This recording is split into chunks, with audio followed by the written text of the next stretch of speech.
Welcome back, America. I'm Hugh Hewitt. If you're old enough, you'll remember that is the theme song to China Beach. And China Beach is in Jack Carr's brand new thriller, Cry Havoc. Jack Carr joins us now. Jack, I want to congratulate you on a number of fronts. First, let me tell you, I've never given a book about Vietnam to my brother-in-law before.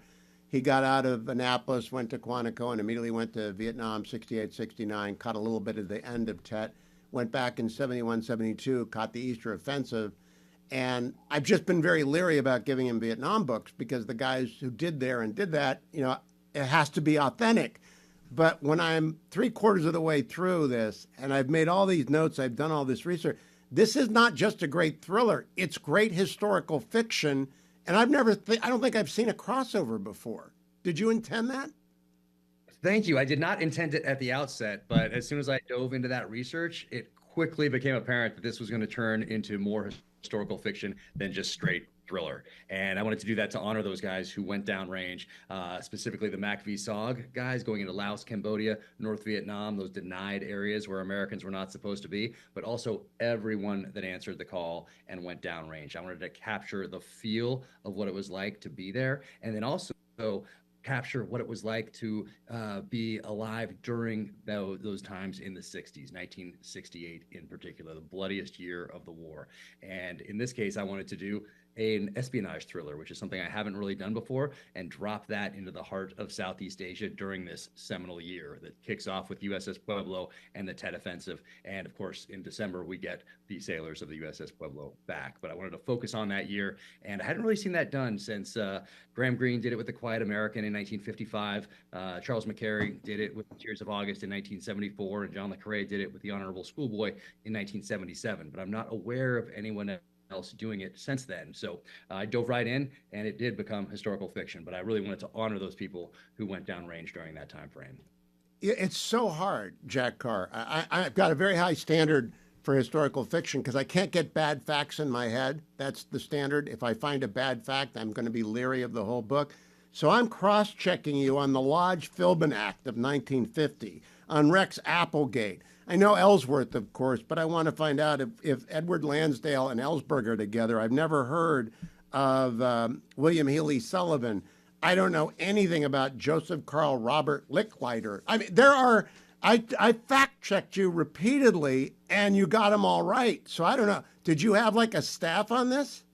Oh, I did not. Haven't had a researcher this entire time. And then for this one, I realized that it was going to take maybe a little more help than usual, or we'd still be waiting on this book. So I had a friend, Caleb Daniels, come in, and I would tell him, hey, I need some information on the Browning high power, specifically what was available in 1968 for gunsmithing for a Browning high power. And he'd go out and come back to me with about 2 pages on the Browning high power and gunsmiths in 1968.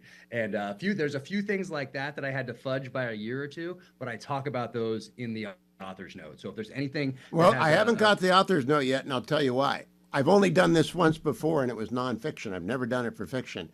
I got about halfway through the book, I said, I got to listen to this because I'm going too fast. So I went, and by the way, it's read by Ray Porter, who's fabulous. Ray Porter is a fabulous narrator, and I wanted to slow down so I didn't miss any of the details. How long did it take you to pick Ray Porter?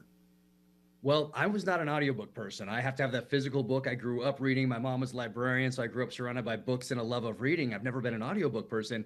And before my first novel came out in 2018, Simon & Schuster sent me a sample voice and said, what do you think of this guy? And it wasn't really the right person. And so I said, okay, choose somebody else. And they said, sure, but get it to us by the end of the day. And if you know publishing, you know they take their weekends very seriously. And this was Friday around noon in Utah. So I just had a couple hours to work with.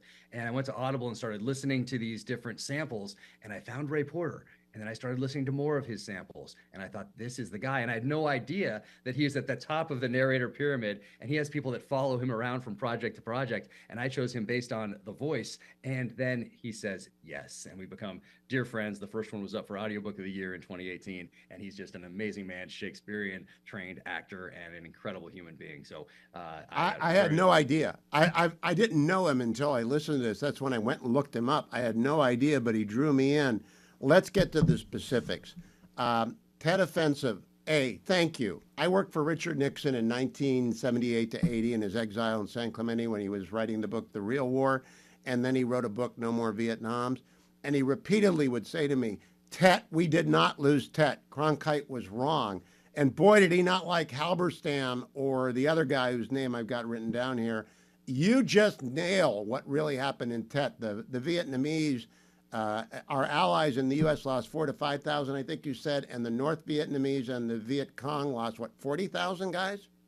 Yeah, and I think there's a bit in dispute, but yeah, a large number, certainly. And what this really highlighted, of course, is I think it's the first time, and you can correct me here, I'm curious on your take, the first time that the media or certain people, personalities in the media, really discover that they have this power beyond just reporting the news and doing it well and creating this reputation and this career based on that reporting. Instead, it seems to me that during this time, late 50s into the early 60s, certainly by 68, they realized they have this power to shape this thing. And they didn't call it a narrative back then, but they had the power to shape events. And that's what we really see in Vietnam. I think one of the first times, certainly the one that stands out the most. And I'd be curious on your. Well, there's always been propaganda, but not in a free press zone. And Sheehan and Halberstam really thought that they were kings.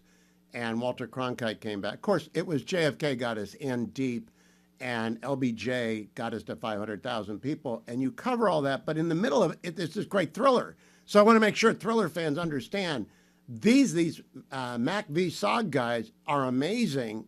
And did you learn about them when you were in SEALs? Is that where you first heard about them? I knew about them beforehand, being a child of the 80s, growing up with the cultural influences that I did at the time from Hollywood, from the publishing world, and from publications like Soldier of Fortune magazine, from Gung Ho magazine. Oh, you told me that before, yeah. All those influences that I had growing up, so I was well aware of what MACV-SOG was very early in life. And then as I got into the high school years and just out of high school years, then some of these books started to come out from people who had been in MACV-SOG downrange, and there's more and more of those as we go forward from the mid 90s onward. But I was well aware of what they did. And then of course in the SEAL teams, these guys were really, they laid the foundation for all that we were going to do later. I'm coming right back with Jack Carr. Don't go anywhere, America, except you can go over to Amazon. I recommend the audiobook, but I also have the hardcover for my notes. Cry Havoc is going to be a bestseller, of course, and you can give it to a Vietnam vet and not be embarrassed because they're going to nod. They're going to say, yeah. Stay tuned. I'll be right back with Jack. Welcome back. That's not Martha Ray, but I was trying to get a Martha Ray clip because Martha Ray and Joe Collins is in China Beach, is not in China Beach, is in Jack Carr's brand new novel, Cry Havoc. Okay, Jack, how did you know? I asked my brother-in-law, did you know that Martha Ray and Joe Collins? Oh, you bet we knew. That was a big deal. How did you find that stuff out? I was just, well, I knew about Martha Ray ahead of time, but Joe Collins I didn't know about until I started doing this research. And it's sometimes, that's the danger of having a researcher that just gives you what you ask for, because you miss all those other things that you find out along the way. So in doing this research, I found out about Joe Collins being there and that impact on the troops and then the backstory to how she gets there. Tell people about Joe Collins and how she got there.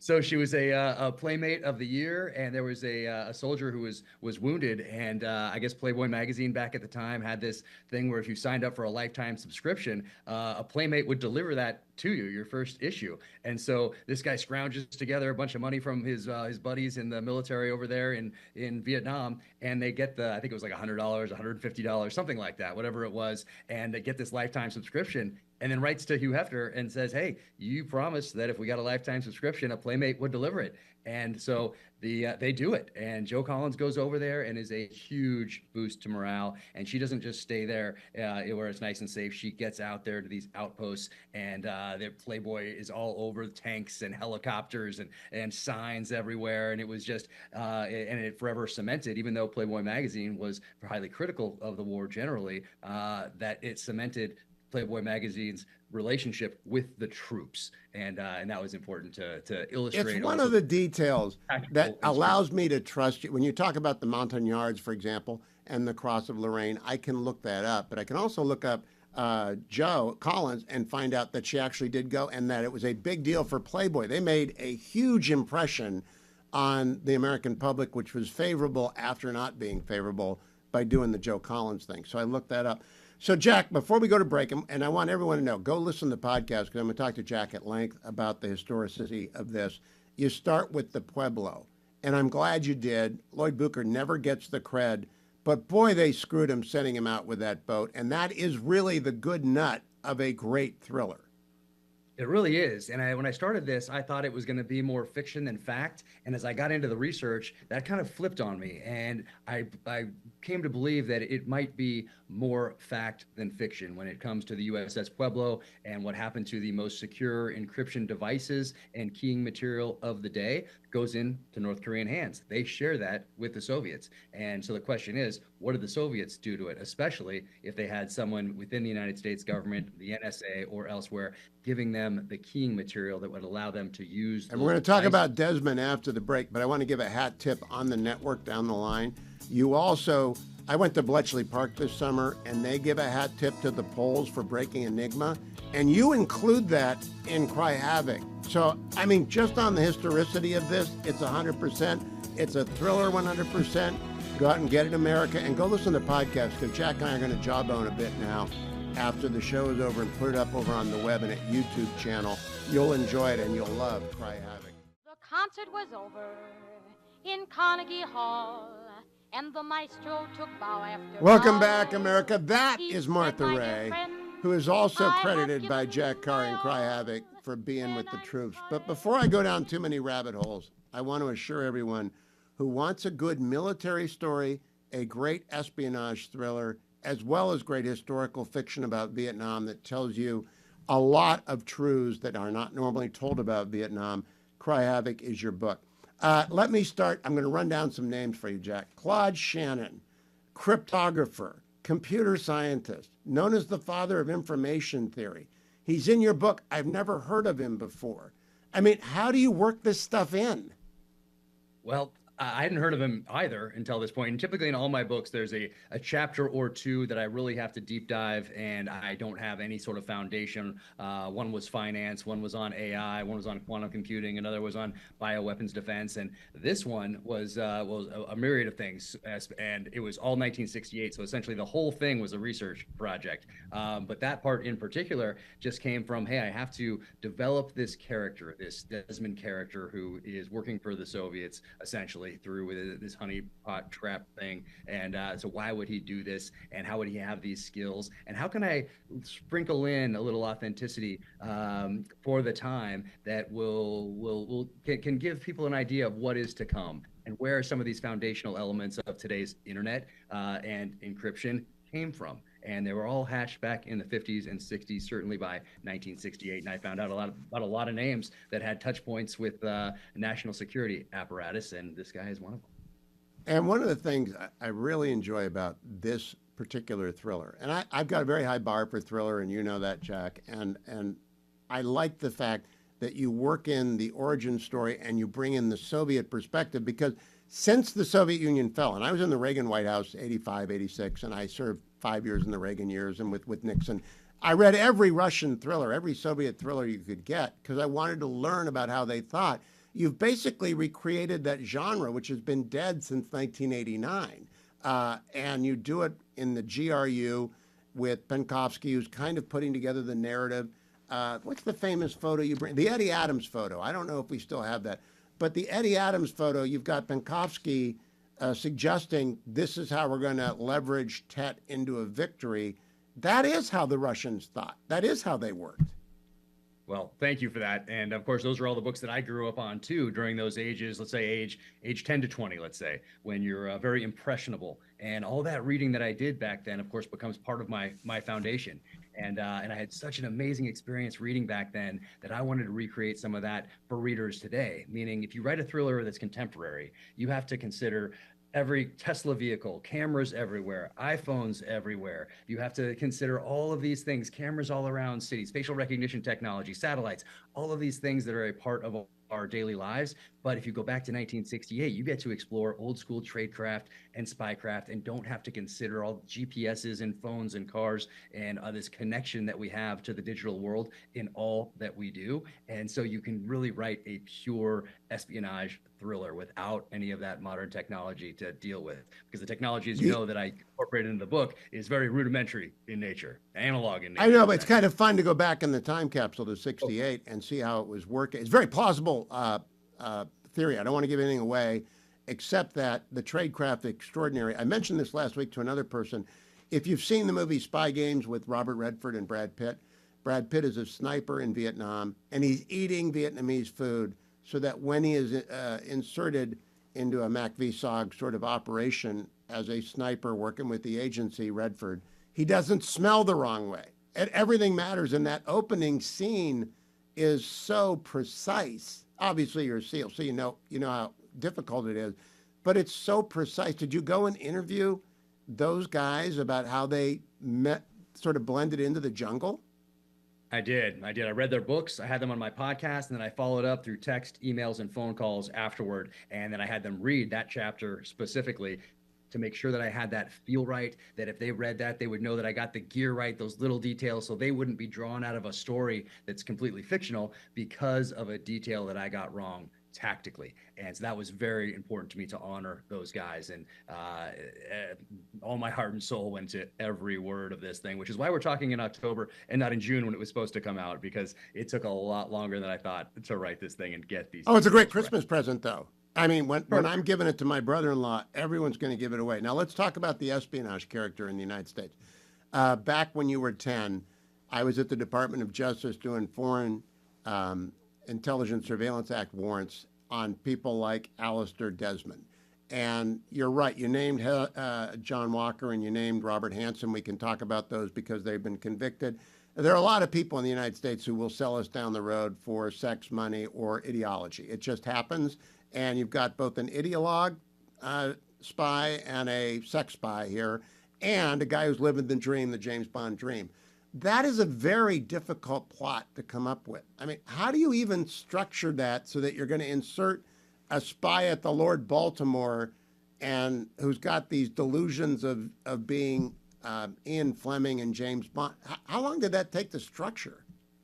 Yeah, well, the whole thing took a long time, and a lot longer than the other books. But this one, I had to make all of these characters so different to show a different perspective on the war. So I couldn't just rely on playing some Creedence Clearwater Revival in the background, calling it 1968, and then dropping a contemporary thriller into those years. Everyone had to have a life experience up until 1968 without the benefit of 50 plus years of hindsight added to their perspective. And he was showing one particular outlook on the war, and this little younger, kind of what we would call maybe a kind of a nerdy IT guy essentially today, and how he could be exploited back then through a Soviet agent, Stasi agent working for the Soviets, through this manipulation using sex essentially as a way to get information, which is one of the things that they did. Well, they did a lot. And I also want to go to the CIA armory scene. I've watched a lot of Vietnam movies. I've only been to Vietnam once, and obviously I'm a civilian, not a soldier, so I don't know much about real combat.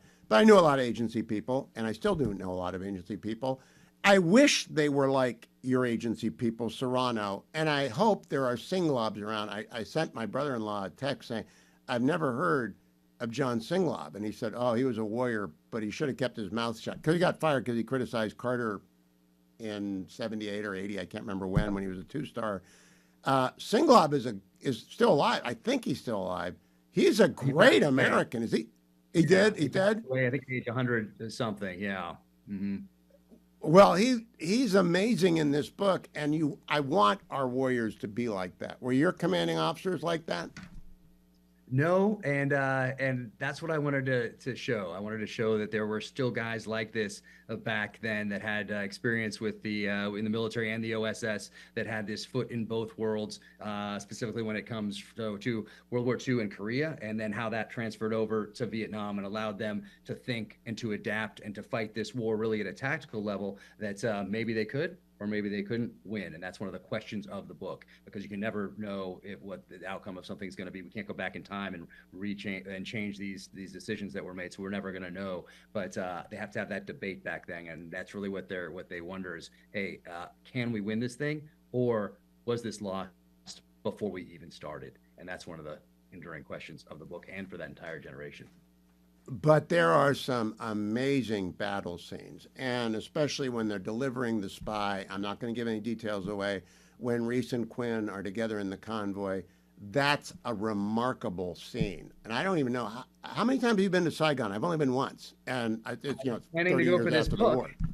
The My whole plan was to go for this book, and then it took so long. I started flying past deadlines, and I never got to go, unfortunately. So all of my Saigon research is based on finding pictures from 1968, confirming they're from 1968 or earlier, and diving in. That takes a lot longer than researching a contemporary thriller, because of course after 1975 all the names change of all the streets, and so much more changes as well, and makes it very difficult to research as if you're in 1968. So I surrounded myself with Browning high powers, Car 15s. It looked like I was invading North Vietnam. I had maps from the 60s on the wall with little red dots on there for places that I wanted to remember. I had a watch from 1968 right here, the Rolex Submariner. I had Seikos and Waltham compasses, the Randall knives, SOG knives. I had all these things all over the place. It was quite something to behold. But I wanted to transport myself back there so that I could really immerse myself in this material and try to write it from the perspective of 1968.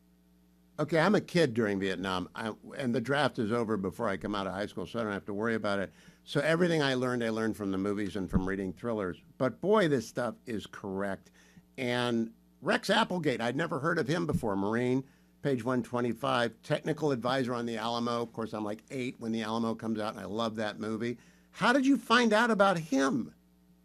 Oh, I've known about him for years. I might have found out him from a thriller, actually, from the W.E. Griffin series. That might be the first time that I heard of him, perhaps, but certainly from Paladin Press and the books that those guys wrote about knife fighting and some of the time they spent in Shanghai after the war, and then how they used those techniques to teach guys in the OSS and SOE. And it's just a fascinating history when it comes to hand-to-hand combat back in the day. And so I really wanted to also have the fight scenes and the training really be representative of the time, and not just my experience today dropped into 1968. So hence those names. That is tricky.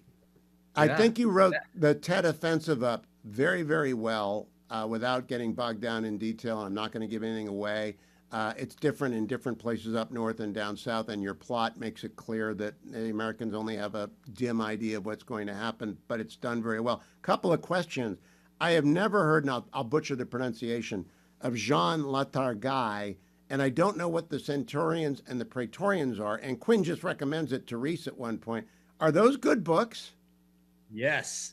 I'm actually surprised that you don't have them on your shelf. That's interesting. No. And I was actually thinking of you as I was writing this book, because I was like, oh my goodness, if Hugh reads this and he has me on and I have something wrong, it's going to be very disappointing to him, and he's not gonna hold back. So I was actually thinking about you when I did the research for this book. But those books are fantastic. I looked for everything I could to try and say, okay, is this right? And I can't find anything. I knew about Lansdale because Nixon loved Lansdale, because Nixon loved MacSci, and Lansdale helped keep the Philippines. But I didn't know as much as you wrote in the book. I didn't know that he wasn't agency fit. I didn't know he couldn't speak the Filipino language. I can't even pronounce it. I didn't know any of that stuff. So hat off to you there. And I didn't know, I want to go back to Ellsworth and Ellsworth Bunker and William Healy Sullivan. Ellsworth Bunker was a good ambassador. He did replace a bad ambassador, Henry Cabot Lodge, who did have visions of grandeur. But I hadn't heard about this William Healy Sullivan guy. He sounds like, was he career or political? Do you remember, Jack? I forget. I have to go back to that chapter as well because I moved on to the next book, and this is kind of like Already? asking me about the finance chapters. Oh yeah, I'm already behind. But asking me about the finance chapters in some of those books because the last ones that are. Whew, we're pitching this book to Amazon as a series, and one of the options is to dive more into that relationship between the White House and the State Department and the CIA when it comes to this particular moment in time, and so these guys will all play in. Amazon is nuts if they don't pick this up because people love historical fiction. They love when it's adapted well, and they would love for a counter narrative to all the crap about Vietnam. There's a buddy of mine wrote Ride the Thunder about the Easter Offensive, and he's a retired Marine, but it's nonfiction. He just wanted to tell the actual story of the Easter Offensive because it's all crap out there written by lefties. And you have at one point, if you want to win, go to Hanoi. And I think it's the Vietnamese businessman of both French and Vietnamese origin, but I can't remember exactly who it is. But that is the argument. If you want to win, go to Hanoi. And we wouldn't. Johnson wouldn't go to Hanoi. I think that's right. And all the research that I did for this, and of course, like I said, you can't go back in time. You can't redo this. But had we gone to Hanoi and had we used some of the bombing tactics that we used in World War II, more of a total war nature, which you possibly could have gotten away with back then, as horrific as it would have been. Maybe, perhaps it does end the war earlier and in our favor, in South Vietnam's favor. But we'll never know the answer to that question. Couple final questions to put the hook in for the espionage readers. You got to have good bad guys, and Major Dvornikov, and especially, I don't know what his rank is, Voronin. What's his rank? Sergeant. I think I gave him a sergeant early on there. So okay. I want to be officer into a relationship. He's a really bad guy, and I want people to know there are really good guys and there are really bad guys, and you got to have black hats and white hats in a thriller. And you also have to be kind of psycho to think up Voronin. So, Jack, I'm not calling you a psycho, but who did you study to come up with Voronin? I just knew I needed someone, and this is the case with most of the novels, that have to be bad enough so when they meet their end, as graphically and as horrifically as they do, that you don't lose that readership. So he is that person in this book. All right. So, a final question: the inability of our side in Vietnam to police the espionage. You bring that out.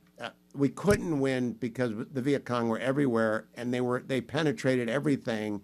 Are you amazed we even hung around as long as we did?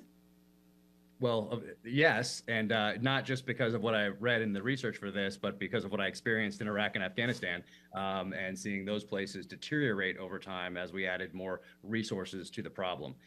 So I'm not surprised that we held on. Was it the same problem of having our presence penetrated by bad guys continually? I know we had some very tragic events where Al-Qaeda or Taliban would infiltrate into our bases, and the CIA suffered its greatest loss ever with a guy who was allegedly turning our side and then blew them all up.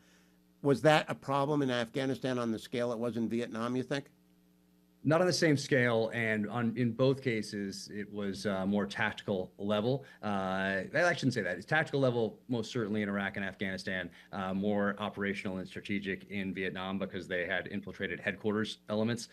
And so that's a different level of infiltration. But one thing remains the same, and that is really after World War II, 1947 in particular, we start getting this, instead of George Marshall, who, as you know, in the lead up to World War II and through World War II, he gave maybe admirals and generals a chance, but then if they didn't measure up, he replaced them. People didn't fail upwards typically in World War II, and something happens in 1947 when we reorganize the intelligence apparatus and the military apparatus in this country, where you have careerists now, people who aren't in the profession of arms, they're in the career of arms at this point, and they start failing upward. And we see that in Vietnam. We see that all the way through Iraq and Afghanistan. Lieutenant Colonel Paul Yingling famously writes that a private who loses a rifle gets in more trouble than a general who loses a war. And we really start to see that in Vietnam. And that remains true, unfortunately, today. Now, the one thing we cannot do and win a war is allow the enemy to establish sanctuaries like Cambodia and Laos and the Ho Chi Minh Trail. We learned that. I thought we learned that Israel is demonstrating that in the last 2 years. Nobody. That's why I'm glad they hit Qatar, even though it got the strategic American ally all ticked off at us, because you can't give anyone a safe zone, can you? No, that's one of the lessons of Vietnam, is having that sanctuary area, and they had it in Laos, Cambodia, obviously North Vietnam with our restrictions on going to Hanoi, and we had that in Afghanistan with Pakistan, essentially. And we had it with Iraq, with Iran, and Syria. Exactly. We wouldn't go. We didn't go across the wire, to my knowledge, in Iran or in Syria, did we? I know in Syria we did eventually, but it wasn't covert. Right. Not that I know of during those timeframes. They certainly had sanctuaries in those countries, and Iran in particular. And we had, I talk about this in one of my books, and I fictionalize it, of course, and it's in The Devil's Hand near the end. And there was this particular area in Iran on the coast where these guys would go to plan to hit U.S. facilities and infrastructure in Iraq, and we knew that people were there, and we decided not to hit them. So I fictionalized that a bit for the book, but it's well, I want to close with a compliment, Jack. You could not have known when you finished this, because I've got the book in my hand, and this only happened in the last month, but on page 272, someone says you need a secretary for war, not defense. Now that's happened. So you put that prophecy in the book, and you had no idea. You couldn't have. The book was already in print when Trump ordered that done.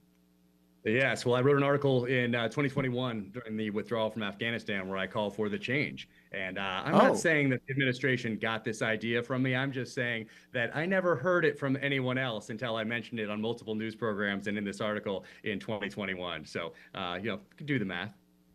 Well, I want to tell you, thank you for a great book. I want the audience to realize that they will love it. And I want people to know I've saved the last 20 chapters. I'm at chapter 42 or whatever it is, last 200, because I got a 6-hour drive next week, and I want to listen to Ray Porter read Jack Carr for the last 6 hours. So I don't know who lives and who dies, but I can tell everyone they're going to love this, and Amazon is nuts if they don't pick up the option. By the way, would you be the screenwriter, or would they farm that out?